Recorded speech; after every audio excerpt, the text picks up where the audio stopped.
Voilà. Et donc nous allons passer à la pêche, si je puis dire, donc avec Gérardien et Didier Quentin. Voilà, c'est ça.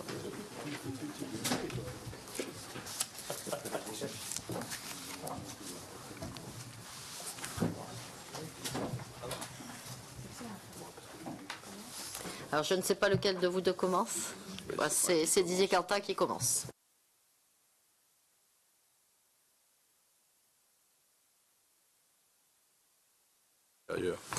Bon, alors, Madame la Présidente, mes chers collègues, comme vous le savez, sans doute même les élus continentaux, la réforme actuelle de la politique commune de la pêche est l'objet de débats vifs au sein du Parlement européen et de négociations ardues dans le cadre du trilogue, c'est-à-dire le Conseil, la Commission et le Parlement européen. Alors de fait, il n'est pas simple, on vient de parler de quadrature du cercle il y a quelques minutes, c'est un peu le même genre de problème, il n'est pas simple de réformer une politique qui n'a pas, depuis sa mise en œuvre, totalement porté ses fruits, notamment parce qu'elle a, excusez du peu, oublié les pêcheurs. Je me souviens d'un ancien président de la République, il n'y a pas si longtemps, qui disait il ne faut pas que le ministre de l'Agriculture et de la Pêche soit le ministre des pêcheurs, et la ministre de l'Environnement et de l'Écologie, la ministre des Poissons. Bon, mais on retrouve même au sein des gouvernements parfois ces divergences. On va peut-être les retrouver au sein même de notre commission tout à l'heure. Alors si la pêche n'est pas un secteur économique dominant de l'économie européenne, tant s'en faut, elle n'en demeure pas moins un secteur important, tant pour ce qui est de l'aménagement des territoires littoraux que pour l'emploi et la sauvegarde de ces terroirs. La difficulté réside, c'est presque une lapalissade, dans la nécessaire adéquation entre équilibre économique et social et équilibre d'une ressource fragile qu'il convient de pérenniser. Mais malgré un relatif accord sur ce diagnostic, d'autant plus que, comme je disais, c'est presque une évidence, plusieurs aspects clés de la réforme font l'objet de profonds désaccords institutionnels. Alors il s'agit notamment de l'interdiction des rejets, de la question du rendement maximal durable et de la question, peut-être encore plus épineuse, de la distribution de l'enveloppe consacrée à la pêche entre les différents États membres. Alors je vais d'abord revenir rapidement sur l'économie de la pêche, qui est une économie de plus en plus fragilisée par la raréfaction des ressources. Même s'il y a tout un débat autour de cette raréfaction des ressources. Il semble quand même que ce soit un phénomène mondial et européen. Alors d'après la FAO ou l'OAA en français, l'Organisation de l'alimentation, près de 30% des stocks sont surexploités à l'échelle mondiale. 7% sont complètement épuisés et 57% des stocks sont pleinement exploités. Alors, l'abondance des grands stocks à l'échelle mondiale a été divisée par 10. Oui, ça semble tout à fait considérable. Et il y a des cas bien connus, le thon rouge notamment, mais aussi la morue sont les plus connus de cette triste évolution. Alors, ce qu'il est convenu d'appeler surpêche, traduction française de overfishing, s'explique par plusieurs facteurs. D'abord, l'augmentation de la demande en poissons. L'amélioration des techniques de pêche et aussi la méconnaissance de la réalité des stocks. Alors ça, c'est évidemment un des grands points d'interrogation qu'on va retrouver tout au long de cette affaire. Il y a des désaccords souvent très, très profonds entre les professionnels, les scientifiques, et même entre scientifiques et entre professionnels, ils ne sont pas toujours d'accord entre eux. L'Europe elle-même n'échappe pas à la surexploitation des stocks halieutiques. Puisque parfois on parle du thon rouge, on a tendance à penser plutôt au Japon, à certaines pêches minotières, etc. Même si ce diagnostic est parfois, je dirais même souvent, pour ne pas dire toujours, contesté par les pêcheurs, alors même que la production ne répond pas à la demande. À titre d'exemple, notre production nationale ne couvre qu'un quart de la demande française. Cette situation implique une gestion raisonnée de la ressource, notamment par la promotion de techniques de pêche plus sélectives. Gestion nécessaire à la sauvegarde de l'industrie de la pêche qui se trouve fragilisée tant en France qu'en Europe. Le déclin tendanciel de la flotte au niveau européen et national a suivi celui de l'emploi. La capacité de la flotte européenne a diminué au cours des dernières années, c'est assez soutenu, à un rythme annuel moyen de moins 2% par an. Le nombre d'entreprises de pêche diminuant de son côté de moins 15% depuis 2006. En France, en 10 ans, les débarquements ont diminué de moins 25% et les importations ont augmenté de plus 50%. La pêche conserve toutefois un poids socio-économique fort dans certaines régions littorales. Je ne vais pas prendre d'exemple dans mon département, la Charente-Maritime, ou Annick à Saint-Pierre. Mais la filière pêche représente ainsi près de 10% de l'emploi salarié dans la zone Quimper-Cornouailles, c'est-à-dire le Finistère Sud. Et c'est dans ce contexte de fragilité qu'émergent actuellement des tentatives de structuration du secteur, notamment via la création de l'association France Filière Pêche et de la plateforme Pêche Artisanale. Cette structuration est importante pour le renforcement de la filière pêche, pour l'instant encore peu intégrée et ne bénéficiant pas de label. Alors ça, c'était le contexte mondial, européen et français. Alors revenons-en à la politique commune de la pêche et un petit bilan de son fonctionnement de ces dernières années ou même dernières décennies. Historiquement, cette politique commune de la pêche était liée à la politique agricole commune. Ce qui a fait que pendant longtemps, en France, dans l'organisation gouvernementale, c'était le ministre de l'Agriculture qui était aussi ministre de la Pêche. Dans le gouvernement de M. Ayrault, c'est la première fois depuis longtemps que, justement, il y a un ministre de la Pêche qui n'est pas aussi celui de l'Agriculture. On pourra en discuter tout à l'heure parce qu'il y a des avis divergents sur l'opportunité d'une telle séparation. Et alors, cette politique commune de la pêche s'est progressivement émancipée pour devenir une politique à part entière.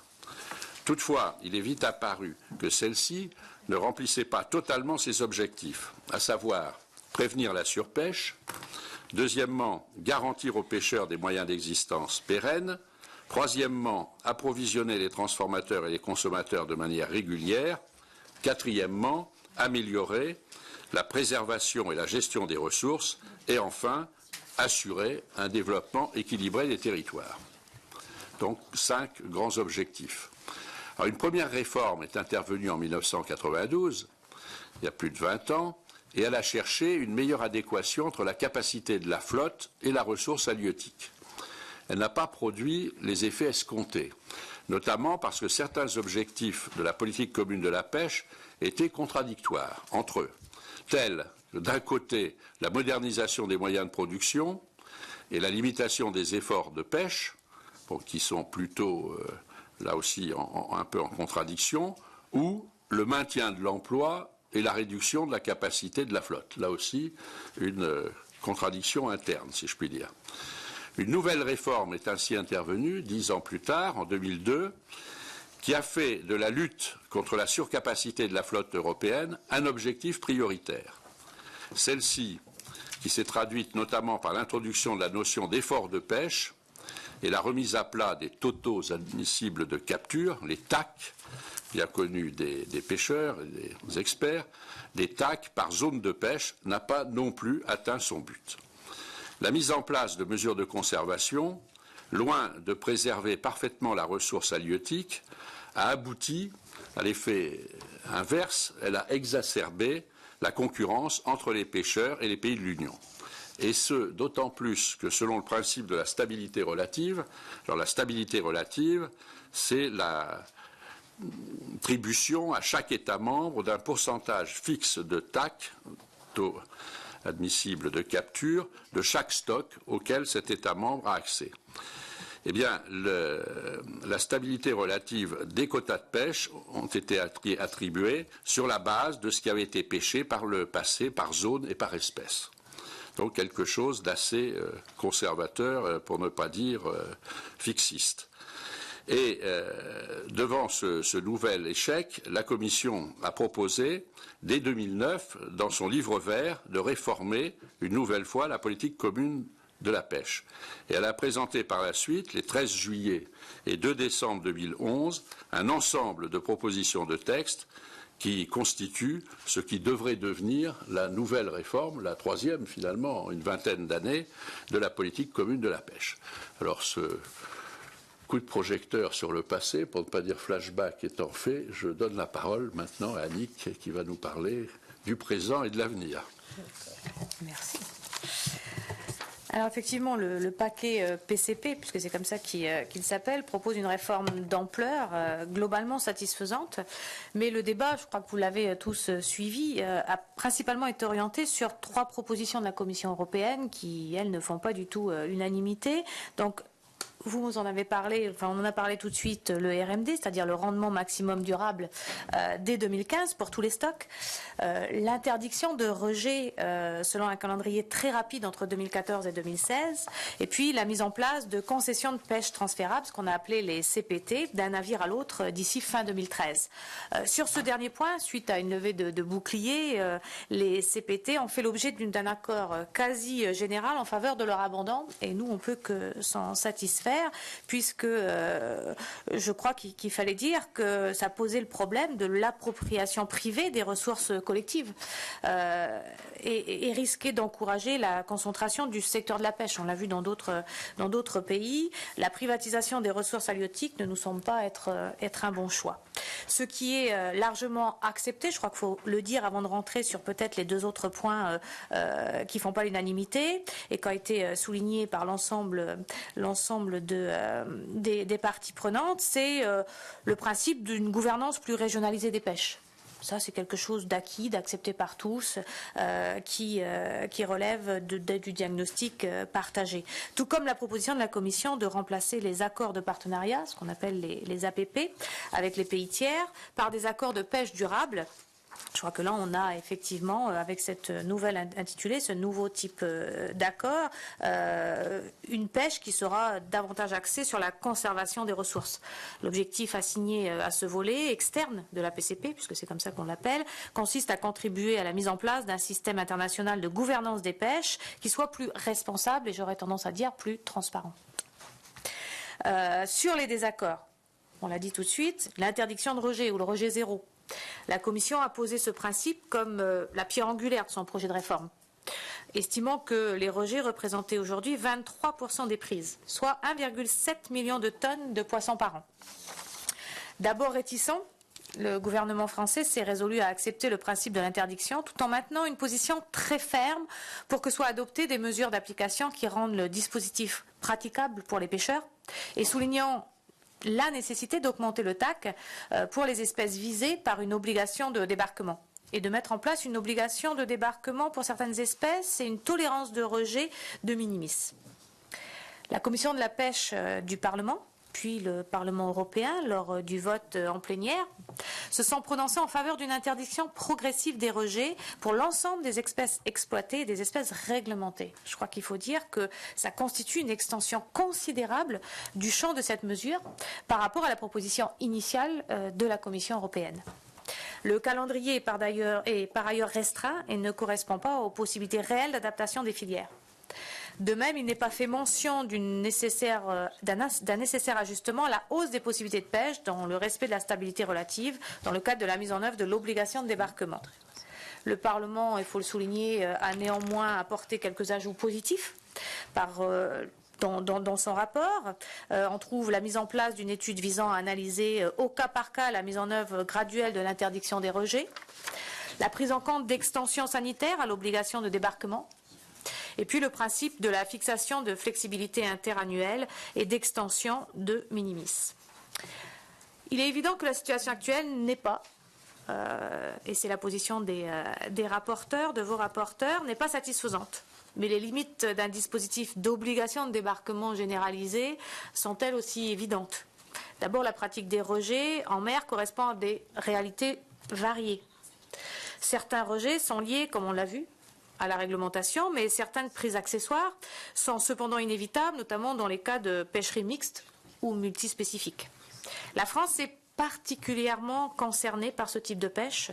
Or, avec l'interdiction des rejets, elle sera très pénalisée. Il faudrait veiller à consommer ces quotas par espèce au même rythme, ce qui en pratique est quasiment impossible. Quand on connaît bien la mer et la pêche, c'est quand même assez compliqué, et la manière dont les quotas sont donnés, il va y avoir un souci, et on va retrouver des navires qui ont épuisé effectivement une partie de leur TAC et qui ne pourront pas sortir pour une autre espèce du port, pour aller pêcher une autre espèce. C'est la raison pour laquelle il est important de prévoir la fixation de flexibilité interannuelle et d'exception minimis. Moi, je crois que c'est effectivement la mesure sur laquelle il faudra veiller à ce qu'on puisse progresser. Le problème devait être pris à la source, parce qu'effectivement, on peut dire que le rejet zéro est quelque chose vers lequel on devra peut-être aller et arriver dans des temps qui seraient plus flexibles, mais il faut nous attaquer véritablement à la source, c'est-à-dire étudier et mettre en place les conditions permettant de ne faire aucune capture inutile, parce qu'il est là le vrai problème. Et c'est vrai que quand les pêcheurs s'expriment, ils disent, eux, tout simplement, vaut mieux trier sur le fond que sur le pont. Ça paraît tout à fait logique, sauf que nos moyens et les moyens financiers de l'Europe devraient ou ne vont pas suffisamment à des recherches sur la promotion d'outils qui permettraient effectivement une meilleure sélectivité de la pêche. De nombreux progrès, par contre, doivent être signalés dans cette matière. Il faut donc encore pouvoir passer à des méthodes plus sélectives encore. Je crois que c'est quelque chose sur lequel il faudra vraiment insister sur les années à venir. Si on veut que cette réforme fonctionne, il faut effectivement pouvoir l'accompagner. À ce stade se pose la question, et c'est vrai qu'on a beaucoup discuté avec les pêcheurs, de la valorisation financière des rejets. La création de filières dédiées paraît sembler comme ça intéressante, et puis c'est vrai qu'on parle à ce moment-là de pharmacologie, de cosmétologie, mais est-ce que, en fin de compte, ce n'est pas irréaliste que de créer de nouvelles filières alors qu'on veut, de toute façon, en bout de course, que les rejets soient moins en moins importants? Ça veut dire qu'on va créer des filières qui, petit à petit, devront se priver de la ressource, puisque cette ressource, normalement, elle devrait diminuer si on va dans le bon sens. Donc on a un vrai souci. Et puis, du coup, est-ce qu'on ne va pas aller vers surtout ce qu'on voudrait peut-être éviter, ou du moins ce qui peut peut-être être pervers, c'est-à-dire la mise en place seulement d'une filière de valorisation de ces prises pour l'alimentation des élevages aquacoles, hein, pour la farine. Bon, c'est une vraie question. Enfin, l'interdiction totale des rejets posera d'immenses difficultés pratiques, et je crois qu'il faut parler effectivement qu'en termes d'investissement, ce sera compliqué aussi en termes de risque de surcharge, de sécurité pour les navires. Je crois que là, on a aussi une question sur ce rejet zéro et sur la sécurité à bord des navires. Ensuite, l'autre point délicat, c'est le rendement maximal durable. La Commission souhaite atteindre le RMD en 2015 pour tous les stocks. De son côté, le Conseil ne remet pas en cause la proposition de la Commission, mais propose un calendrier plus souple, actant le principe de l'atteinte du rendement maximum durable en 2015, quand cela est possible, et au plus tard en 2020 pour tous les stocks. Le Conseil suit en cela les orientations du plan stratégique 2011-2020 pour la biodiversité, adopté à Nagoya en 2010. La position du Parlement européen paraît irréaliste. La Commission de la pêche, puis le Parlement européen, ont souhaité qu'à partir de 2015, les taux de mortalité soient fixés de sorte qu'en 2020, au plus tard, les niveaux de stock soient maintenus en dessus du RMD. Cette position va au-delà des engagements internationaux souscrits par l'Union européenne. Il s'agit d'une approche trop brutale qui pourrait conduire la France notamment à fermer plus de 50% de ses pêcheries avec des conséquences économiques et sociales irréversibles.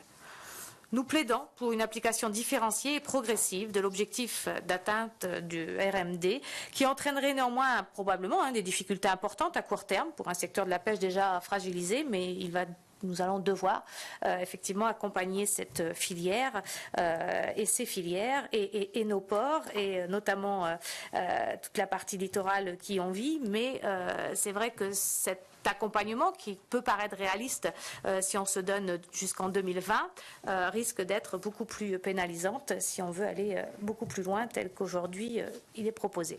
Enfin, la définition des TAC au niveau européen doit tenir compte des discussions avec les pays tiers lorsque ceux-ci partagent des zones de pêche et c'est le cas par exemple dans la Méditerranée où l'Union européenne ne peut pas fixer d'objectifs d'atteinte du RMD différents de ceux visés par les autres flottes de pêche ou alors l'effort que feront les pêcheries européennes, les pêcheurs européens, permettra pas d'atteindre le RMD en 2020 et encore bien moins en 2015. Donc là aussi, il y a une concertation, une cohérence qu'il faut avoir avec les autres, avec les pays tiers qui pêchent dans les mêmes zones effectivement que les Européens. Enfin, on l'a dit tout à l'heure, le volet budgétaire, le FEAMP, ce volet budgétaire du paquet, il est inscrit lui aussi, la proposition de la Commission, c'est lui aussi que ce cadre pluriannuel soit sur la période 2014-2020 et ait ce même objectif de préoccupation environnementale dans la PCP qui doit réaliser les objectifs et les cibles de la politique environnementale de l'Union et la stratégie européenne 2020. La Commission européenne se propose de consacrer 6,5 milliards d'euros au FEAMP pour la période 2014-2020. L'enveloppe consacrée à la pêche et aux affaires maritimes sera renforcée pour la même période d'1 milliard d'euros, situé en dehors du FEAMP, destiné à financer les accords de pêche durables dans le cadre du volet externe de la PCP, c'est ce qu'on a dit tout à l'heure. La proposition de la Commission européenne met fin à l'aide européenne au plan de sortie de flotte ou encore à l'aide à l'installation des marins. De même, les aides à l'investissement seront strictement limitées. Cette dernière action strictement limitée, chaque État membre devra établir un programme opérationnel, ce qu'on appellera les PO, dans lequel il définira ses dispositifs prioritaires et les enveloppes attribuées à chacun d'eux, à partir de l'enveloppe globale réservée pour chaque État membre. La répartition de l'enveloppe n'est pas encore connue à ce jour pour chaque État. Toutefois, nous estimons que la France, sur cette question, devrait recevoir une enveloppe qui soit plus en rapport avec ses besoins. La clé de répartition des enveloppes entre les États membres constitue un enjeu majeur pour la France, qui conteste le critère historique de fonds européens pour la pêche, le FEP, sur la période 2007-2013. Des personnes auditionnées par vos rapporteurs ont indiqué qu'en effet, la France ne touchait que 4% du FEP, alors qu'elle dispose de la flotte la plus importante de l'Union européenne. Il est donc nécessaire, à minima, de se fonder non sur la répartition initiale de l'enveloppe, mais sur le niveau de consommation du FEP au cours de la programmation.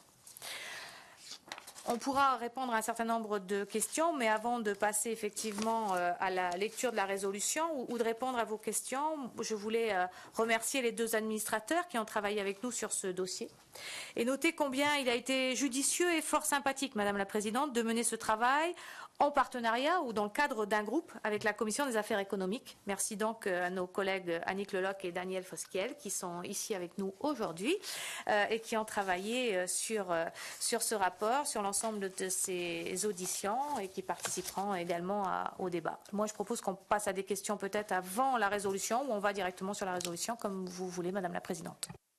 On va peut-être passer, il n'y a pas beaucoup d'inscrits aux questions, on va déjà faire une première série de questions et puis on verra peut-être après. Madame Fasquelle, dans un premier temps, Daniel Fasquelle. Monsieur Fasquelle, pardon, excusez-moi. Madame Le Floch, voilà, c'est ça. Excusez-moi, mais c'est Monsieur Fasquelle qui est inscrit, mais en premier, mais Madame Le Floch. Excusez-moi d'avoir. C'est l'ambiguïté des prénoms comme les nôtres. Non, c'est simplement Madame Leloc, mais j'ai pas de question particulière, bien évidemment, puisque j'ai participé aux auditions avec certains d'entre vous. Et pour écrire cette résolution, je veux simplement dire que ce rapport, dans un premier temps, exprime bien sûr des inquiétudes face à cette activité économique fragilisée sur nos territoires littoraux depuis un certain nombre d'années, avec des bateaux évidemment qui sont en nombre décroissant depuis longtemps, des marins aussi, et une pêche bien entendu qui n'est plus de qualité, puisque la ressource n'est plus non plus de qualité, et elle a été fragilisée et sans doute surexploitée. Donc il faut en effet revisiter revisiter nos méthodes de pêche et considérer que on doit évidemment être attentif à la ressource de nos océans, bien entendu. Donc elle exprime cette inquiétude-là et on a tous envie, nous élus de territoires littoraux, de conserver cette activité économique parce qu'elle fait partie de l'aménagement du territoire, elle anime nos ports, il y a des savoir-faire importants, il y a une activité, une économie, une vraie filière, c'est une économie pleine et entière, je crois qu'il faut le dire, donc on a envie de la maintenir, mais on voit bien qu'à travers ce qui s'est passé jusqu'ici, à travers les précédentes politiques communes des pêches, eh bien, ce rapport fait également état d'un constat d'échec, hein, puisque malgré les moyens qui ont été mis, malgré les décisions qui ont été prises, eh bien, on n'est pas arrivé, évidemment, à maintenir cette activité comme on aurait voulu le faire, à la faire évoluer, à faire prendre conscience à nos marins que, en effet, la ressource était indispensable à protéger. Des moyens financiers ont été apportés, des modernisations de navires ont été faites, des bateaux ont été construits aussi, et la capacité de la flotte, malgré tout, elle a augmenté. Aujourd'hui, on pêche quand même un certain nombre de tonnages avec un nombre de navires qui est en forte régression. Donc tout cela, malgré tout, n'est pas satisfaisant. Donc il faut en effet changer. Et ce rapport dit bien les choses, et je crois que la politique, en tout cas commune des pêches telle qu'elle est aujourd'hui, au stade avancé dans lequel elle se trouve, eh bien, elle pose un certain nombre évidemment d'orientations très fortes concernant notamment le RMD, cela a été dit tout à l'heure, le rendement maximal durable. Elle pose aussi la question de l'interdiction de l'élimination, en tout cas progressive, des rejets. Et je crois que la France et nous, évidemment, parlementaires, nous partageons ces orientations-là.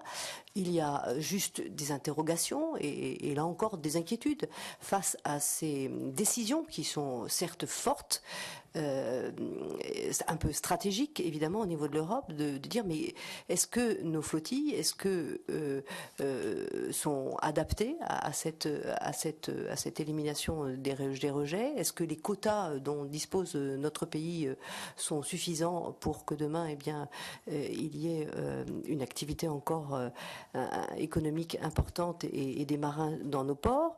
Donc c'est le sens en tout cas de cette résolution que nous avons conjointement élaborée pour maintenir, pour faire que demain il y ait toujours une activité dynamique au niveau de l'activité, cette activité de pêche sur nos territoires. Il en va, je crois, de notre économie locale, il en va de nos territoires, mais il en va aussi de notre souveraineté alimentaire. C'est un point très important, hein, quand on sait que nous importons beaucoup de poissons, et je ne suis pas sûre que tous les pays soient absolument exemplaires sur le plan des pêches, et donc au lieu d'importer du poisson peut-être qui n'est pas toujours bien contrôlé, qui n'est pas pêché dans des conditions économiques et surtout sociales satisfaisantes, eh bien, nous avons collectivement, au niveau européen, je crois, intérêt à maintenir cette activité pour exister dans l'Europe des pêches. Merci. Alors, Monsieur Fasquelle, cette fois-ci, désolé pour tout. Je vous en prie. Madame la Présidente, merci de me donner la parole. Je crois que ce rapport arrive à un moment clé et crucial, puisque à Bruxelles, devant le Parlement et le Conseil, et évidemment la Commission continue de suivre ça de très très près, est en train d'être élaborée en ce moment la future politique commune des pêches.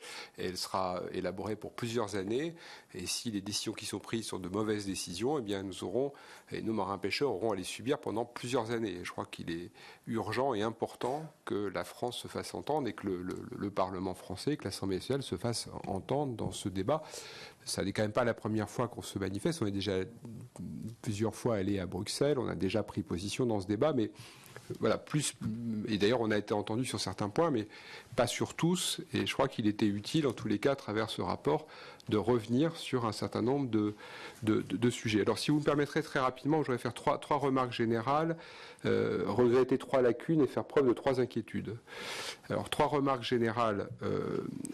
La première, c'est que ce que je ne ressens pas, malheureusement, du côté de Bruxelles, c'est la volonté d'établir avec les marins-pêcheurs un rapport de confiance. On est dans la défiance. Et ça, c'est vraiment dommage, parce que quand vous êtes sur le terrain et que vous discutez avec les marins-pêcheurs, ils n'ont aucun intérêt à voir disparaître la ressource, parce que si la ressource disparaît, c'est leur travail qui disparaît. Et donc, il faut arriver à construire avec eux, et non pas contre eux, les bases d'une politique qui soit les bases d'une politique d'une pêche durable. Et je peux vous assurer que les marins-pêcheurs d'Étaples-sur-Mer avec lesquels je vis, ils ont toujours respecté la ressource et ils souhaitent qu'on respecte la ressource. Alors il y a eu sans doute des abus, mais en tous les cas, si on sait discuter avec eux, on peut aujourd'hui construire avec eux une politique et pas contre eux. Et je crois que c'est vraiment très important. Et c'est malheureusement pas le sentiment que l'on a. Et il faut faire très très attention parce que cette défiance que l'Europe a à l'égard des marins-pêcheurs, elle se transforme aujourd'hui par une défiance des marins-pêcheurs à l'égard de l'Europe. Ce que moi je regrette. Alors qu'au contraire, on devrait travailler intelligemment et tous ensemble. Deuxième remarque, on accable toujours les marins-pêcheurs s'agissant de l'évolution des stocks et de la disparition de certaines espèces, ou en tous les cas de l'évolution à la baisse de certains stocks. Enfin, ce ne sont pas non plus les seuls à intervenir dans l'espace marin. On voit, voilà, on multiplie les TAC, les quotas, les efforts de pêche, les mesures techniques. On accable les marins-pêcheurs, puis à côté de ça, on donne le feu vert pour des destructions de granulats, par exemple, dans le détroit du Pas-de-Calais. Enfin, on marche parfois un peu sur la tête.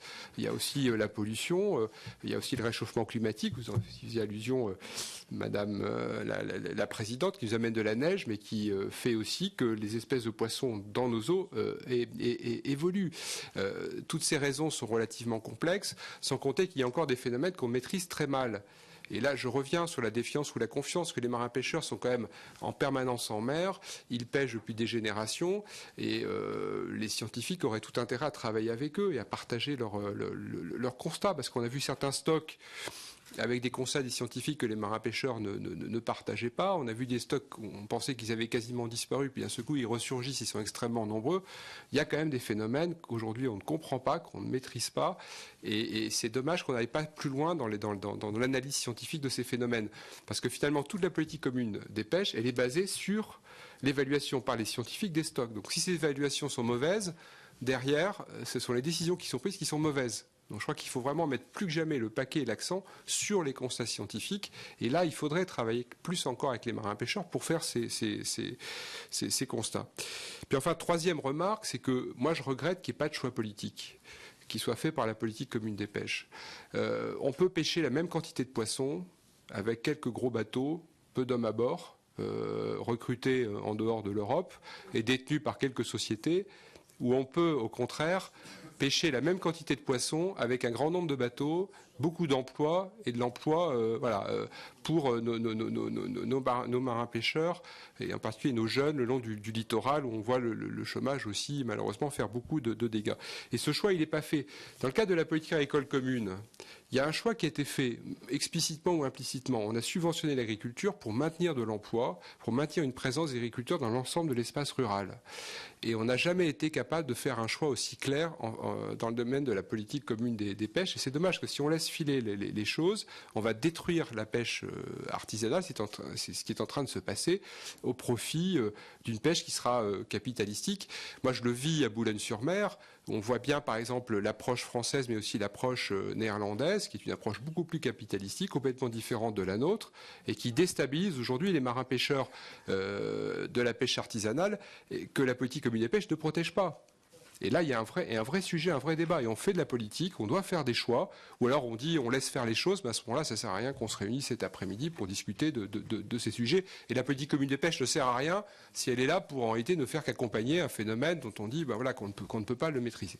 Donc voilà 3 remarques générales. Je vais aller beaucoup plus vite sur le reste, parce que je ne veux pas être trop long, excusez-moi. Mais c'est un sujet qui me passionne et on aura l'occasion d'en reparler en commission des affaires économiques. Je vais très vite. Alors, les 3 inquiétudes, pour que tout le monde puisse s'exprimer, les 3 inquiétudes, elles ont été très bien exprimées par les deux rapporteurs de la Commission des Affaires européennes, je n'y reviens pas, je les mentionne simplement, c'est le RMD en 2015, je partage tout à fait ce qui a été dit, on va beaucoup trop vite et on va détruire certaines filières qu'on va déstabiliser. Les rejets, ça me semble absolument pas raisonnable, ce qui est aujourd'hui proposé, je regrette d'ailleurs que le Parlement européen n'ait pas fait évoluer le texte comme on aurait pu l'espérer. Quant aux concessions de pêche transférables, il y a une évolution mais qui est encore insuffisante et là il y a un vrai danger de déstabilisation de la pêche artisanale pour le coup. Bon. Voilà pour mes 3 inquiétudes. Oui, j'ai accéléré. Pour ce qui est des lacunes, très rapidement aussi, moi je regrette que l'Europe ne permette pas la modernisation des navires de pêche et la construction de nouveaux navires. C'est un vrai sujet. J'ai été l'auteur d'un rapport sur ce sujet. On a un vrai problème parce que dans l'esprit de la Commission européenne, qui dit nouveau navire, dit navire plus puissant. Mais pas forcément. On peut parfaitement limiter la puissance des navires, mais autoriser et soutenir la construction de nouveaux navires. Parce que si on veut lutter contre la surpêche, Madame la Présidente, et je sais que vous y êtes attentif, qu'est-ce qui se passe aujourd'hui? On a des navires qui sont anciens. C'est problème de sécurité à bord, problème de conditions de travail à bord, et puis surtout surconsommation de carburant. Et quand le prix du carburant augmente, qu'est-ce qui se passe? Bien, on va pêcher plus pour équilibrer le chiffre, économiquement l'entreprise. Et donc en réalité, le refus de construire des nouveaux navires, ça conduit à la surpêche. Alors qu'avec des navires de pêche. Excusez-moi, mais essayez quand même de raccourcir. Bon, alors je ralentis, mais voilà. Bon, donc là. Donc sur la question des navires de pêche, mais j'insiste, je complète, je ne répète pas, vous voyez, sur les sujets qui ont été évoqués, je suis passé très très rapidement, mais sur la modernisation des navires de pêche, ça me semble être un sujet majeur, ça a été évoqué, mais quand même j'insiste. 2, la valorisation des produits et l'organisation de filières. L'un des gros problèmes des marins pêcheurs, c'est qu'ils vendent leurs poissons trop peu cher et que le produit de la pêche, en particulier artisanale, n'est pas suffisamment valorisé. Et là, il n'y a pas vraiment d'éléments et d'outils dans la politique commune des pêches qui permettraient de mieux valoriser les produits de la pêche. Puis dernier point, c'est qu'il y a des désordres, que moi je les connais, par exemple en Manche-Mer du Nord, où on voit des pêcheurs qui n'étaient jamais présents arriver avec des pratiques comme la Seine danoise. Il y en avait 3 ou 4, maintenant ils sont 20 ou 24. Et ceux qui étaient là depuis toujours, les chalutiers en particulier des tables submerses, ne peuvent plus pêcher là où ils avaient l'habitude de pêcher. Il y a un vrai problème de cohabitation. Or, la politique commune des pêches aujourd'hui ne permet pas de régler ce problème et demain, elle ne permettra pas plus de régler ce type de problème, ce qui est tout à fait dommage. Donc, vous voyez qu'il y a quand même des lacunes importantes dans le cadre de cette réforme de la politique commune des pêches que notre rapport pourrait contribuer à combler. Merci et pardon d'avoir été un peu long. Merci, Monsieur Roumégas. Et ensuite, Madame Grelier. Madame la Présidente, est-ce qu'on intervient une fois pour toutes ou il y aura une deuxième série au moment de la lecture de la résolution? Après, on va voir la lecture de la résolution, mais je vous demande de regarder aussi tous un petit peu l'heure, parce que si on fait tous comme votre prédécesseur, on y est encore demain matin. Oui, Madame la Présidente. Dur, je suis un peu dur. Bon, moi, à ce stade, je garderai le détail de mes remarques à propos de la résolution, puisque c'est là qu'on rentre finalement dans le vif du sujet. Bon, j'ai un petit peu participé au groupe de travail, j'en conviens de façon beaucoup moins assidue que nos rapporteurs. J'ai assisté à quelques auditions aussi, j'en conviens beaucoup moins que nos rapporteurs, mais je dois dire que je ne me retrouve pas dans les conclusions que vous nous proposez. Je ne m'y retrouve pas. Et à ce stade, ce que je veux dire, c'est que je trouve qu'on a surtout entendu dans ce rapport le point de vue économique et le point de vue des professionnels de la pêche. Alors, et en plus, je voudrais encore nuancer, c'est que on a entendu une certaine partie de la profession de la pêche. Je pense qu'on a surtout entendu la pêche industrielle, d'ailleurs plus que les petits pêcheurs, même s'il y a une proposition en matière de la petite pêche, mais qui pour l'instant est un vœu pieux plus que des propositions précises. Mais dans l'ensemble, les remarques qu'on a entendues, alors au nom de l'économie et de l'emploi, ce que je peux partager, mais à mon avis qui est mal entendu, parce que je crois que les professionnels viennent, et c'est normal, avec des objectifs de court terme. Ils voient effectivement l'impact des mesures proposées par l'Union européenne dans le court terme. Ils ne voient pas nécessairement sur le long terme l'évolution de leur filière. Moi, je ne peux pas me retrouver dans un rapport qui, sur des points aussi essentiels, conteste ce qui a quand même été élaboré par la Commission européenne, qui a été adopté par une très large majorité au Parlement européen tout groupe politique confondu, il est vrai à l'exception des députés européens français. Et moi je regrette que la position de la France soit en la matière purement défensive. On défend encore une fois des acquis plus qu'une vision européenne de la pêche et plus surtout qu'une vision réellement durable de la pêche. Après, je reviendrai point par point sur les différents aspects que vous avez mis en débat, le rendement maximal durable, la question des rejets et puis éventuellement aussi la question des quotas et du FEAMP. Mais à ce stade, mon sentiment est celui-là et on le fait. Et on le fait, je crois, dans une attitude défensive, de défense presque, je dirais, corporatiste, en tout cas nationale, et pas du tout au nom d'une vision européenne. Je crois que c'est dommage. On a le même travers en matière de politique agricole. Et je pense que c'est dommage que la France ne sache pas aller de l'avant et se mette un petit peu au banc de cette évolution, alors que techniquement, je crois vraiment que sur le long terme, l'intérêt de nos pêcheurs et l'intérêt économique, c'est de reconstituer des stocks pour permettre vraiment à la filière de durer et de créer des emplois. Et je reviendrai dans le détail tout à l'heure. Merci. Estelle Grelier. 2-3 éléments et puis je vous dirai une fois pour toutes mes remarques sur s'agissant de la résolution. En effet, la position qui est défendue par la France, on le sait, est minoritaire, même si le positionnement du Conseil, on l'espère, sera plus modéré que celui du Parlement européen. Là, je parle en mon nom. Il faut dire que la proposition initiale de la Commission européenne, tout comme d'ailleurs celle qui a été validée par le Parlement européen, néglige la diversité des pêcheries en Europe. Elle a une forme, voilà, et en particulier de l'industrie française dont les pêcheries sont le plus souvent mixtes par rapport aux autres États européens. Je crois que c'est quand même un des points fondamentaux. Et on a un certain nombre de réformes qui sont contenues dans cette réforme de la PCP qui se solderont vraisemblablement par la fragilisation économique et sociale du tissu que les uns et les autres connaissons bien de nos entreprises de pêche. Pourtant, et je crois, pour avoir été parlementaire européen et me souvenir des débats sur ce thème, la France n'est pas anti-écologique, comme on voudrait parfois caricaturer sa position. Nous ne sommes pas, je crois, contre le principe de limiter les prises abusives. On considère simplement que l'interdiction des rejets se fait dans des délais trop serrés, que c'est pas forcément une solution appropriée. Moi, on m'explique chez moi, dans un port de pêche, que ça favorisera le développement d'un marché de poissons débarqués non commercialisables et qui vraisemblablement feront l'objet d'un marché, lui, monnayable par le biais des farines, notamment ce que, Madame le rapporteur, vous précisiez. Donc on n'est pas sûr que ça atteigne l'objectif initialement fixé. De même, je crois, nous ne sommes pas contre l'application du RMD à partir du moment, et là je vous rejoins complètement parce que c'est ce qu'on entend du terrain, à partir du moment où les données scientifiques sont partagées par tous. C'est-à-dire vu par tous, constaté par tous, partagé par tous. Et c'est à cet effort-là qu'on arrivera finalement à faire adhérer les pêcheurs à la politique européenne qui les concerne. Le problème de la réforme de manière générale de la PCP depuis son origine, contrairement d'ailleurs à la politique agricole commune, parce que quoi qu'on dise, les agriculteurs, ils aiment plutôt la politique agricole commune, ils savent ce qu'elle leur apporte. Les pêcheurs, eux, voient, j'avais déjà eu l'occasion, Madame la Présidente, de m'exprimer sur ce thème ici, ils ne voient dans cette PCP que les contraintes qui sont très fortes et qui vont peser sur eux, alors même par exemple, on les incite à moderniser leurs navires et on touche sur la question de la sélectivité des bateaux, et on sait que pour ça il faut des fonds et que les fonds mobilisés au plan de la politique communautaire de la pêche sont pour le moins dérisoires si on regarde la proposition qui en découle dans le cadre financier pluriannuel. D'autre part, on veut imposer à des pêcheries européennes des contraintes extrêmement fortes dans l'objectif d'en diminuer la capacité. Or, vous l'avez rappelé, le marché de la consommation du poisson est plutôt en augmentation et qu'on ne se donne pas les moyens de contrôler ce qui se pêche ailleurs.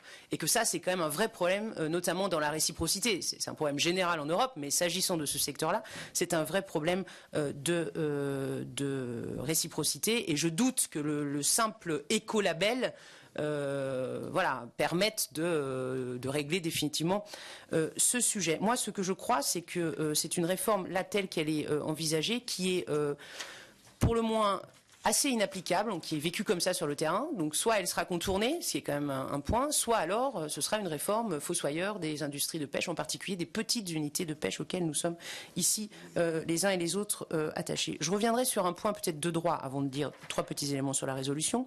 Je je crois que la politique communautaire de la pêche fait un difficile apprentissage de Lisbonne et des procédures de codécision. Puisqu'on a bien vu que le Parlement européen et le Conseil ne sont pas toujours sur la même position, qu'il y a une commission atone et qui est assez arc-boutée pour le moins sur des principes généraux, et on voit bien que la Commission ne fait pas son rôle de go-between entre le Conseil et le Parlement. Et si vous pouviez éclairer ce point, parce que on nous fait état qu'il y a de très nombreux échanges juridiques à ce stade sur qui est responsable sur la définition des quotas, qu'il y a des allers-retours entre les services juridiques des uns et des autres, et je voulais savoir si vous aviez des idées à ce sujet. Je finirai d'un mot en disant qu'il y a un problème de méthode. Il y a un problème de méthode, et désolé de le dire aussi cash que je le pense, il y a un problème de commissaire. Le tout se rencontrant. Puisque la concertation, elle doit avoir lieu, certes, avec les ONG qui se vivent comme étant les garantes de la conservation des ressources halieutiques. On peut entendre que la concertation ait lieu avec eux. Le sujet, c'est qu'elle a assez peu lieu avec les pêcheurs, et que moi, je m'inquiète toujours des difficultés remontées de manière récurrente par les pêcheurs sur leur impossibilité d'avoir accès, finalement, tant à la commissaire que à ses services. La question de règlement de la pêche et de bientôt de l'interdiction de la pêche en eau profonde, de ce point de vue, me paraît être vraiment l'illustration d'une profession qui a beaucoup travaillé sur elle-même, qui a développé des techniques de pêche très respectueuses de la ressource halieutique, et qui est complètement balayée d'un revers de main au motif que c'est franco-français. Donc sur ces sujets, j'aimerais vous entendre, et j'ai juste deux petites remarques sur vos remarques. Sur votre point 1, j'ai cru comprendre que le Parlement européen avait lui aussi décidé de reporter l'application quand c'était nécessaire à 2020 s'agissant du RMD. C'est en tout cas le retour qu'on me fait. Sur les aides au stockage, on me dit qu'elles sont dégressives jusqu'à 0 dans le projet de règlement du FEAMP. Donc peut-être il faudrait le préciser. Et le dernier point, je crois que c'est sur le point 8. Je voudrais vous entendre, parce que je sais que la France négocie, finalement souhaite distinguer les différents types de chaluts, notamment sur la définition de ce qu'on appelle la petite pêche, avec l'histoire des 12 mètres, chalut compris, chalut pas compris. Et peut-être sur ce point, il faudrait que nous précisions. Désolée, Madame la Présidente, d'avoir été un peu longue, mais sur un sujet qui, moi aussi, me passionne. On voit bien les passionnés de la mer. Alors, bien que je sois terrienne, je vais quand même intervenir un tout petit peu sur cette affaire. Simplement parce que moi je suis très malheureuse, un petit peu comme je l'étais il n'y a pas si longtemps sur le rapport qu'on vient de voter tout à l'heure après rediscussion et relecture, parce qu'il y a des choses qui me paraissent un peu contradictoires, c'est-à-dire d'abord sur la forme, et puis ensuite je dirais 2 mots sur le fond. Sur la forme, ça donne quand même l'impression extrêmement désagréable que la France s'oppose à l'Union européenne. On est dans une espèce de logique... Mais c'est de la forme, ça. Je pense que ça peut se corriger. Et dans une logique qui me paraît malsaine, parce que si c'est cette impression-là qui perdure, c'est un tout petit peu ennuyeux. La deuxième chose, c'est qu'ensuite, dans les arguments que vous avez donnés, il y en a qui sont fort importants, mais moi, je ne les ai pas vus dans le texte. C'est-à-dire, quand on dit, effectivement, il y a une défiance, un rapport de confiance à établir enfin entre les marins-pêcheurs et l'Union européenne, c'est pas inscrit, ou je l'ai pas vu, ou je suis peut-être distraite, mais je peux vous faire... donc, est-ce qu'il ne faudrait pas regarder ça de nouveau, affirmer ensemble qu'on a à la fois besoin d'une ressource halieutique suffisante, y compris pour les générations futures. Ça n'est aucun moment dans le texte. Générations futures, vous ne les avez mis à aucun moment. Je me permets de le dire. Et en même temps, assurer la vie, et la vie dans de bonnes conditions, de la pêche artisanale. Ça aussi, la pêche artisanale, elle arrive qu'à la fin. Alors qu'il me semble que c'est ce que vous défendez tous, ce que j'ai tous entendu. Et de ce point de vue-là, si on est sur la logique de la pêche artisanale, alors il y a beaucoup moins, me semble-t-il, de contradictions entre ce qu'a défendu Jean-Louis Omégas et ce que défendent certains d'entre vous. Donc il y a peut-être une réflexion, enfin quelque chose à approfondir là, parce que moi j'aimerais bien qu'on arrive à une résolution qu'on puisse adopter ensemble, alors que tout de suite, telle qu'elle est là, au moins, nous sommes 2 dans cette salle où on votera contre, ça c'est clair. Oui, puis Christophe Caroche veut prendre la parole. L'autre chose que je voulais aussi dire, Estelle Grelier y a fait allusion, c'est que il me semble que si on redéfinit un tout petit peu la pêche industrielle avec les questions qu'elle pose et les problèmes qu'elle pose, et si on est aussi plus clair sur les filets, parce que là aussi, à aucun moment, la forme de pêche n'est suffisamment clarifiée telle que vous l'avez écrit tout de suite. Hein. Je ne dis pas que ça y est pas dans votre intention, parce que je le vois bien dans l'intention, mais il faut que ce soit, même dans les considérants, il y a peut-être des choses qui me semble-t-il, sont à approfondir pour clarifier des positions qui nous permettraient de comprendre un peu mieux. Et puis, deux choses. Pour ne pas être longue, moi non plus, le protocole de Nagoya, je me permets de vous rappeler, et je vous renvoie sur le rapport que j'ai fait sur la biodiversité à ce sujet-là, sur le protocole de Nagoya, que pour le moment, il est en débat, ni l'Union européenne ni la France ne l'ont adopté, et j'espère bien qu'on va le faire, hein, mais il est sur l'entièreté de la biodiversité, et cette entièreté de la biodiversité traite un peu différemment les ressources que ce que vous écrivez ici, ou de la façon dont vous l'avez mis ici. Il y a presque un contresens, à mon sens, à moi. Donc, il y a peut-être des choses à revoir un petit peu là-dessus. Et puis, dernière chose aussi, l'aquaculture, l'élevage des poissons. Au moment où on reparle des farines animales, ça demanderait aussi, me semble-t-il, là, à dire des choses plus précises, d'autant qu'il me semble qu'on est tous d'accord, par exemple, sur on ne va pas réintroduire des farines animales dans l'élevage des poissons. Hein, voilà ce que je voulais dire un petit peu, pour vous dire à quel point je suis ennuyée de prendre une décision tout de suite. Christophe Caroche. Oui, moi je ne voulais pas intervenir à ce stade parce que je voudrais parler de la résolution elle-même. La question que je me pose, c'est de savoir si cette résolution s'adresse aux marins pêcheurs ou est-ce qu'elle s'adresse aux institutions européennes. Alors si elle s'adresse aux marins pêcheurs, je pense qu'elle est assez efficace. Si elle s'adresse aux institutions européennes, je crois qu'on est à côté de la plaque. Voilà, parce qu'il faut défendre ses positions, et ça, je trouve tout à fait légitime qu'on défende nos intérêts et nos positions, mais il faut le faire intelligemment. Voilà, moi je vais lire considérant 1. Attendez, considérant 1. Considérant que la pêche joue un rôle majeur pour l'économie littorale française et qu'il est essentiel de maintenir un haut niveau d'emploi dans ce secteur. Là, on est tous d'accord. Non. Considérant 2. C'est un député de Paris qui parle. Mais c'est pas ça que je dis. Enfin, vous pouvez pas dire simplement qu'il y a le rôle économique. Vous pouvez pas. Ce que vous faites, c'est que vous. Mais attendez, je dis pas le contraire, mais je dis de le faire intelligemment. Ça veut dire que le considérant 1 signifie que ce que privilégie cette résolution, c'est le rôle économique. Or, je pense qu'il faut. Le considérant 2 d'ailleurs est pas mal d'ailleurs sur ce plan-là, considérant que la politique commune de la pêche doit avoir un triple objectif, social, environnemental et économique, je pense que ce serait plus intelligent de le mettre en 1 et d'avoir un équilibre. Bon, je continue. Considérant que la France a déjà effectué des efforts considérables pour assurer la sélectivité de ses engins de pêche, ça veut dire qu'on n'a pas l'intention de continuer ? Non, mais on l'a déjà fait. On a déjà fait pour partir. C'est un constat, mais quand on le lit, on a l'impression quand même que c'est déjà, on en a fait beaucoup, quoi. On va pas, pas en demander trop. Non, mais d'accord, mais je trouve que c'est des positions qui sont des positions orthogonales avec la Commission ou avec le Parlement européen. Orthogonales, donc hexagonales et orthogonales. Avec la position française, quand même. Et je pense qu'il faut défendre, encore une fois, je suis pour qu'on défende nos intérêts. Je n'ai pas de problème là-dessus.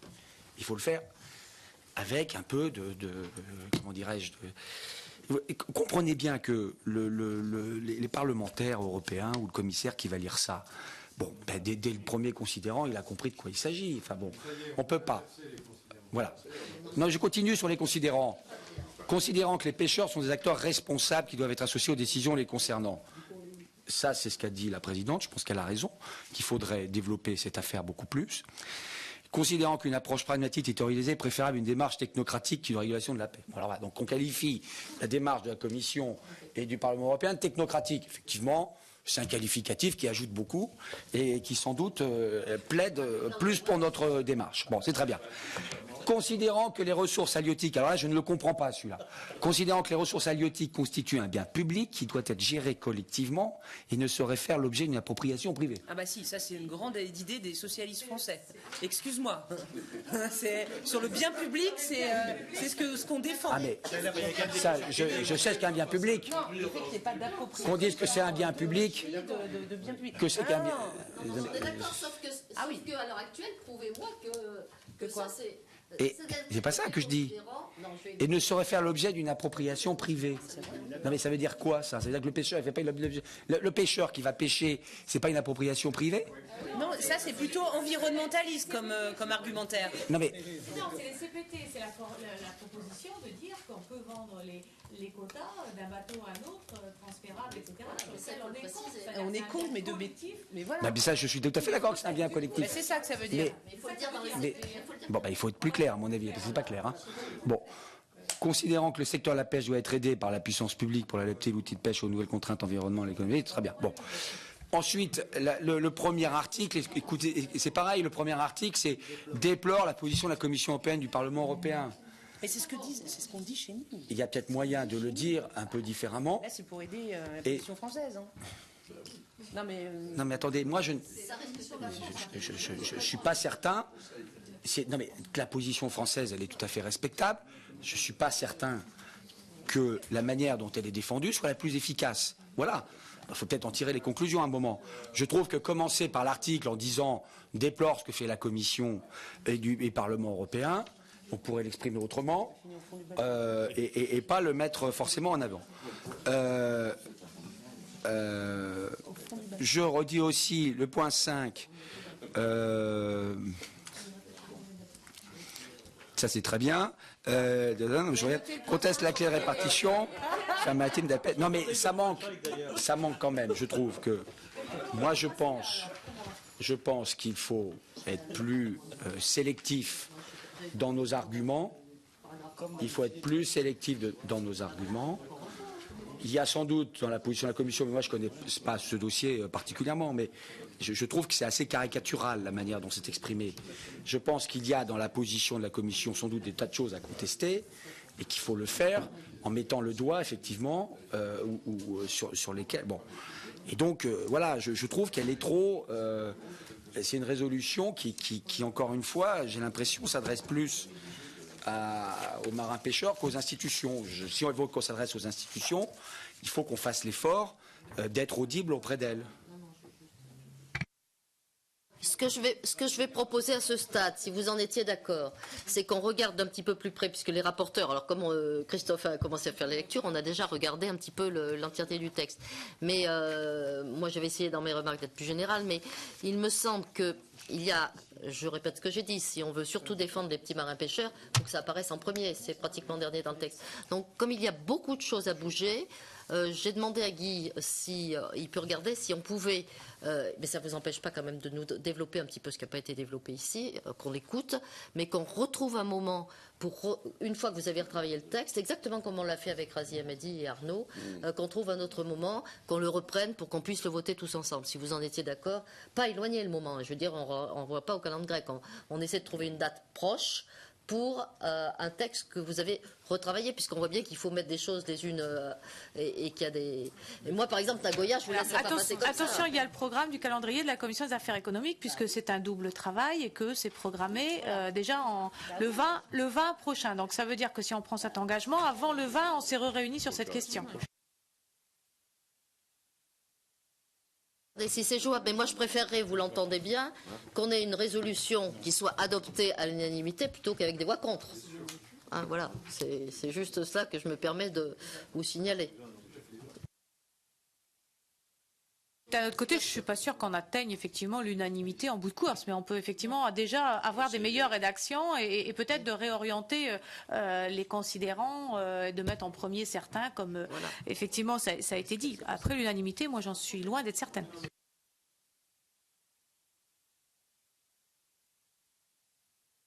Oui, alors, Monsieur Remégas. Moi, je pense que l'exercice auquel s'est livré Christophe Carrèche est intéressant parce qu'effectivement, ça permet de faire la part entre ce qui est vraiment un problème de formulation qui, effectivement, pour moi, est inacceptable. Mais et ensuite, il faudra quand même qu'on pointe, il peut y avoir aussi des vraies oppositions de fond. Je suis d'accord avec Annie Girardin, même si je ne suis pas d'accord sur les positions de fond, je suis d'accord avec le constat. Je crois qu'il y a quand même quelques points sur lesquels on peut vraiment pointer des désaccords. Enfin, moi, je pense sur le calendrier du RMD, je tiens à m'exprimer, enfin, etc. Et donner des arguments. Après, la commission tranchera, mais qu'au moins on sépare ce qui est des vraies oppositions et ce qui relève simplement de la forme où on pourrait se retrouver, effectivement.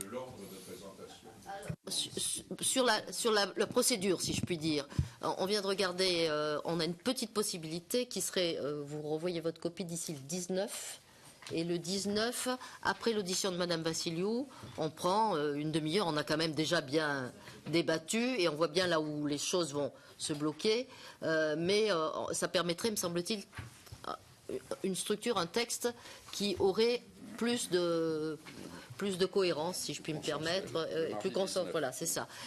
Mardi 19, après l'audition de Mme Vassiliou, est-ce que ça vous paraît jouable, j'allais dire techniquement, par rapport à vos agendas? Oui. Mardi prochain. Si. Que je dise simplement les choses. Mardi prochain. Ça sera tard, ça sera à 19h. Et ça sera vers 18h30, 19h. J'avertis honnêtement. Sur les sujets de pêche, ça se traite. Moi, je suis assez d'accord sur cette proposition. Bon, moi, je vais intervenir sur la Cour des comptes, débat dans l'hémicycle, donc j'essaierai de faire les deux. Mais il faut quand même ici qu'on puisse encore débattre d'un certain nombre de dossiers, parce qu'on va vraiment être sur le rédactionnel et sur on vote ou on vote pas, qui vote pour et qui vote contre. Donc il faut quand même qu'on prenne un peu de temps encore. Je suis désolée, je ne me suis pas tout à fait bien exprimée. On va prolonger maintenant le débat sur les points, si je puis dire, de façon, sauf si il n'y a pas... Il me semble que l'essentiel a été dit, mais comme vous n'avez pas développé les points les uns après les autres, il me semble que c'est normal qu'on vous écoute et qu'éventuellement on réagisse encore là-dessus.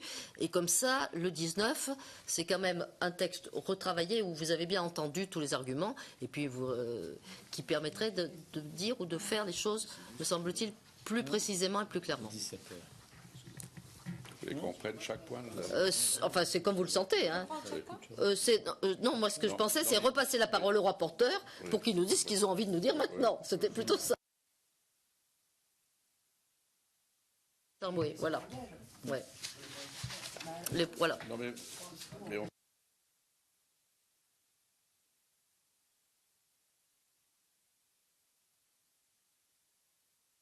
Deux en un. Bon, voyez donc quoi, je trouve pas tout à fait illégitime que des députés français affirment que la pêche joue un rôle essentiel pour l'économie littorale française. Bon, oui, non, mais d'accord. Alors on prendra le. Bon, alors Eric, tu veux. Considérants, on peut en débattre. On a de toute façon dans les considérants la notion des RMD, les points, je veux dire. On a là effectivement l'ensemble des points et des différences. Moi, je voulais juste dire, revenir sur l'idée qu'effectivement la France n'est pas anti-écologique. Moi, je viens d'un territoire où la surpêche a complètement détruit l'activité de pêche du territoire. Donc sachez que je suis largement sensible à la question. Et c'est pas le moratoire qui a été imposé. Le moratoire qui a été imposé pendant 2 ans, qui a fait en sorte effectivement que la morue revienne. Donc je ne peux pas ne pas dire que je ne suis pas sensible à toutes ces questions. D'un autre côté, il y a des réalités effectivement écologiques et économiques dont il faut effectivement trouver la possibilité de relier les deux. Parce que on passe, c'est évident, on passe effectivement de cette volonté pendant des années de dire on nourrit les peuples, avec effectivement la morue et l'ensemble des poissons pêchés sur cette planète, à l'idée effectivement aujourd'hui, et on partage tous cette idée, protégeant notre ressource. Après, comment on la protège et comment on fait en sorte, quand on protège la ressource, d'y aller doucement de manière à ce qu'on sauve malgré tout un certain nombre de filières. Parce que moi, j'ai connu effectivement les moratoires complets et je peux vous dire que derrière, on s'en relève pas. Donc moi je suis très opposée au moratoire et donc cette idée effectivement de RMD progressif, ça me paraît quand même quelque chose d'important. Certains ont donné un certain nombre de regrets. Moi je voudrais dire que effectivement ce qui manque dans cette proposition européenne, et on n'en a pas largement débattu, c'est l'impact, mais c'est pas non plus dans la résolution, c'est pas non plus dans le projet de la PCP, c'est l'impact néfaste de la pêche illicite. La pêche félicite, c'est a priori, dans le dernier rapport du Conseil économique et social, 30% de l'ensemble des activités de pêche dans le monde. Donc on ne parle pas là, du coup, de 30% des activités de pêche dans le monde.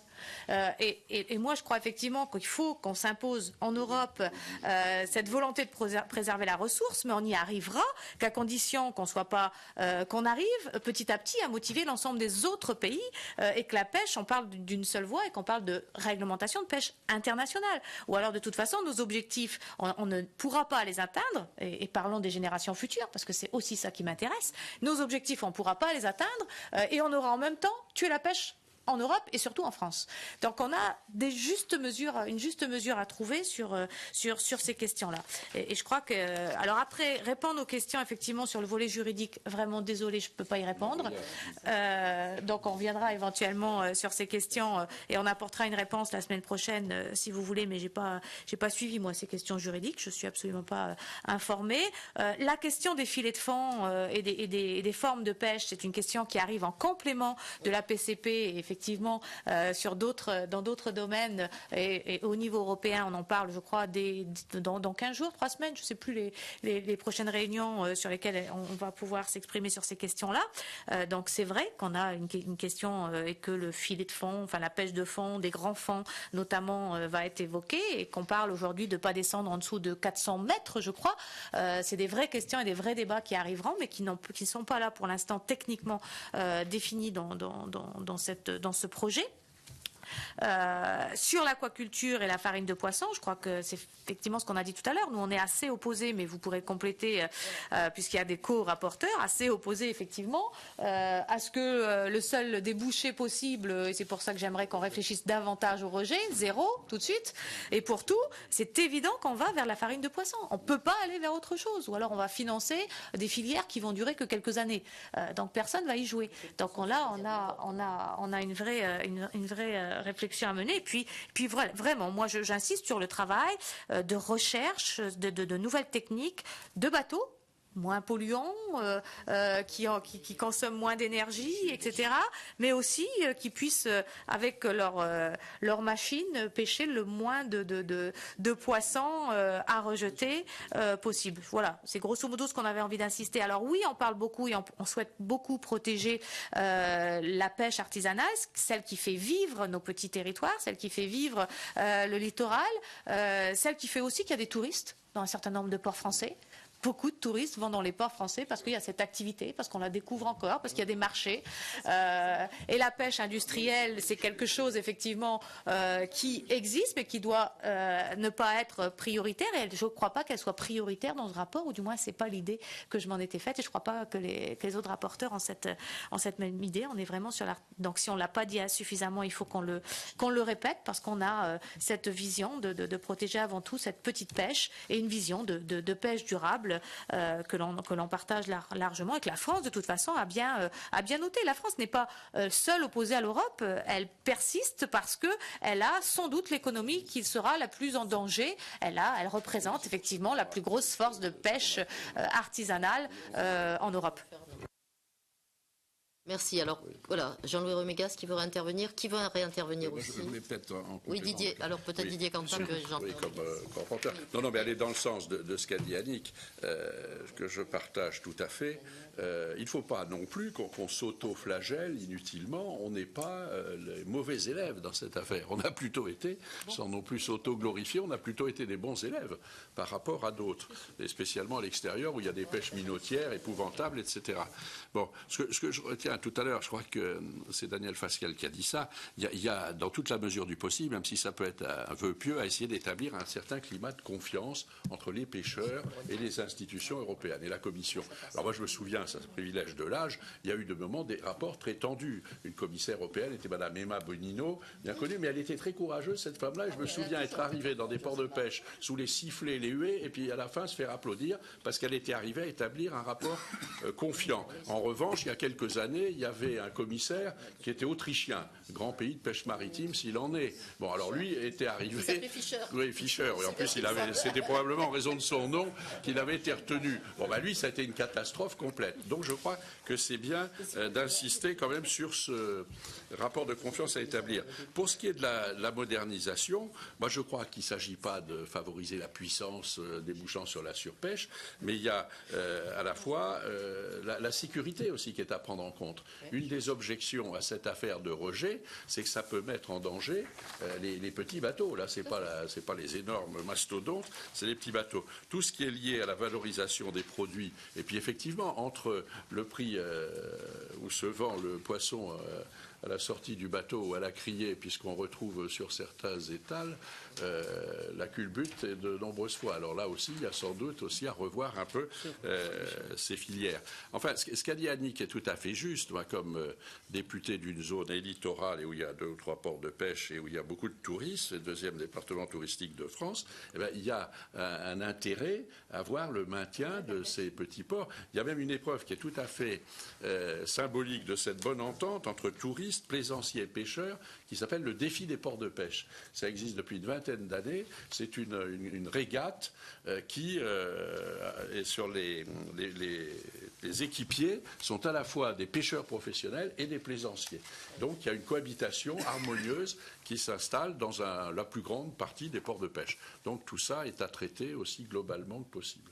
Enfin, on va reprendre intelligemment les amendements ou suggestions qui ont été faites par certains. Merci. Alors, Daniel Fasquelle et puis Jean-Louis Rumégas, sachant qu'il faut moi, il faut que je quitte impérativement à 18h25, donc ce serait bien qu'on y arrive à 2-3 minutes près. Voilà. Daniel Fasquelle. Très bien. Alors, et Madame Leloc, oui, pardon, je vous avais pas vu. Très brièvement. Au sujet des moratoires, moi, je voudrais tout à fait appuyer ce qui a été dit, parce qu'on l'a vécu aussi à Boulogne-sur-Mer, où du jour au lendemain, on a fermé la pêche au hareng, et on a détruit derrière la filière. Et quand on a réouvert la pêche, la filière ne s'est pas reconstruite. Parce que quand il y a tout un savoir-faire qui est perdu, il y a des entreprises qui ont disparu, et c'est là où moi, vraiment, s'agissant du RMD, il ne faut pas l'appliquer de façon aussi brutale. Un autre point qui me semble très important, c'est la question de la pêche multi-espèces. Dans le Pas-de-Calais, on est très concerné par ce sujet. Donc, par un pêcheur, quand ils lancent leur filet, ils ne ramassent pas une espèce de poisson, ils ramassent plusieurs espèces de poissons. Et là, la question des rejets n'est pas vécue du tout de la même façon que dans certains ports où les marins pêcheurs peuvent cibler certaines espèces. Ils vont à tel endroit, ils pêchent un poisson, point. Alors, il y a un peu de rejet, mais pas comme chez moi. Donc, on ne peut pas appliquer la même politique, notamment en matière de rejet, à tous les marins pêcheurs de l'Union européenne. C'est pas possible. Sinon, on va à la catastrophe. On va surtout détruire complètement la pêche artisanale dans certains ports de pêche. Et chez moi, c'est une filière qui est extrêmement fragile et il ne faut pas grand-chose pour la faire disparaître. Alors, si c'est l'objectif, qu'on le dise tout de suite. Mais si c'est pas l'objectif, qu'on se batte pour sauver ces marins pêcheurs. Ensuite, en ce qui concerne les considérants, moi, j'ai écouté ce qu'a dit Christophe Carrèche. Je crois qu'effectivement, on peut, et j'ai écouté ce que vous avez pu dire, Madame la Présidente, il y a un certain nombre de points d'accord quand même sur l'idée de co-construire dans la confiance la politique commune des pêches avec les marins pêcheurs, l'objectif de la pêche durable, l'objectif du maintien de l'emploi à travers la pêche artisanale et la petite pêche. Bon, et on peut peut-être les afficher plus vite dans les considérants. Alors, rapidement, j'aurais peut-être des propositions à vous faire, mais je ne vais pas les faire là maintenant. Je vous les donnerai tout à l'heure. Hein. D'ici mardi prochain. Voilà, très bien. Je vous les adresserai d'ici mardi prochain. D'accord. Oui, alors, donc j'essaye de balayer rapidement le texte. Sur les considérants, je pense qu'effectivement, il faut rééquilibrer. Et donc, moi, je dirais qu'il faudrait, par exemple, sur les efforts considérables déjà effectués par la France, je pense qu'on pourrait se dispenser au moins du considérable, parce qu'ils ne sont pas quand même à la hauteur des enjeux qui avaient été fixés. Première chose. Deuxièmement, que les pêcheurs sont le considérant sur les pêcheurs acteurs responsables qui doivent être associés. Oui, mais à condition de dire en même temps qu'on veut entendre tous les points de vue, qu'on veut tenir compte aussi des avis scientifiques. On ne peut pas parler que des pêcheurs. Je suis pour équilibrer. Mais voilà, là on part sinon vous partez du présupposé qu'on aurait entendu que les scientifiques et pas les pêcheurs. Je crois qu'on devrait dire nous d'emblée qu'on veut entendre tout le monde.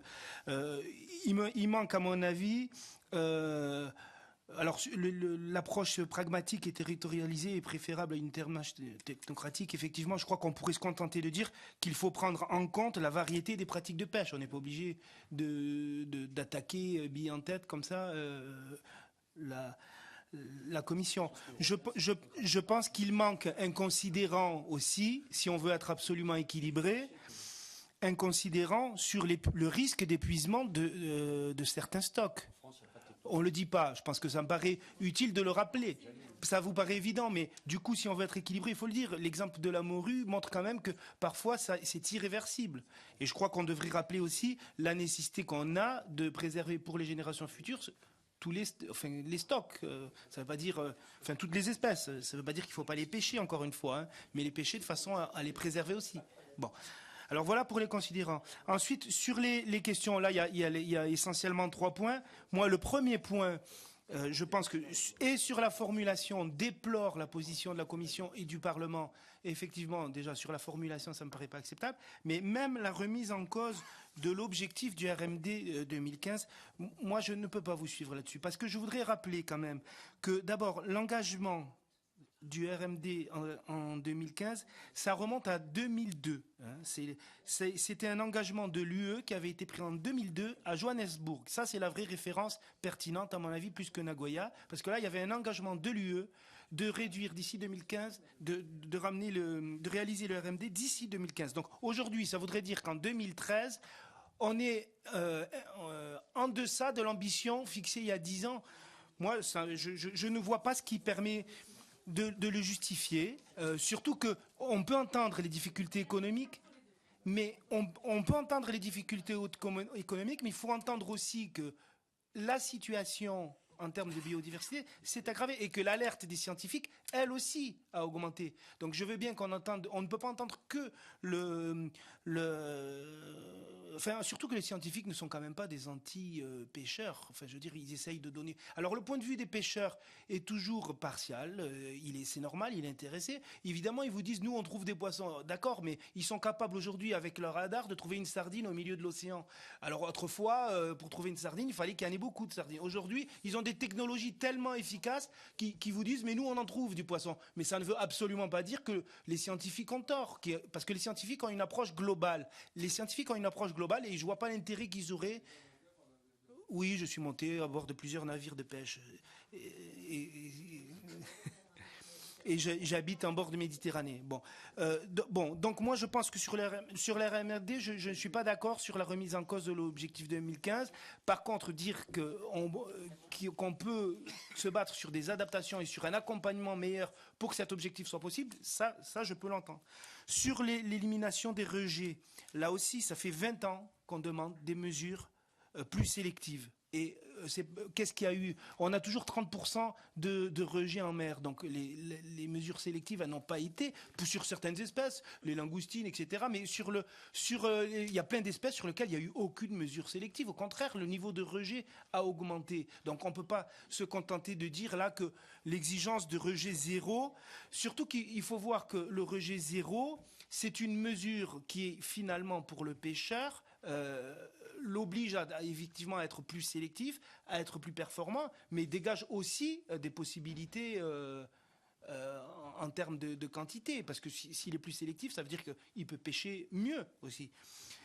Bon, alors ensuite, je ne vais pas m'étaler longtemps. Bon, simplement sur la pisciculture. Sur la pisciculture, moi je crois que ce qu'il faudrait distinguer, c'est l'aquaculture d'espèces carnivores et celle d'espèces herbivores. Je crois qu'on peut encourager, en l'état actuel de l'industrie, on va dire, l'aquaculture d'espèces herbivores qui ne pose pas de problème ni sanitaire, pas de problème sanitaire. Par contre, l'aquaculture d'espèces carnivores, sur le plan sanitaire, ça me paraît indéfendable aujourd'hui. Et donc je crois que s'il y a une distinction à faire, c'est celle-là.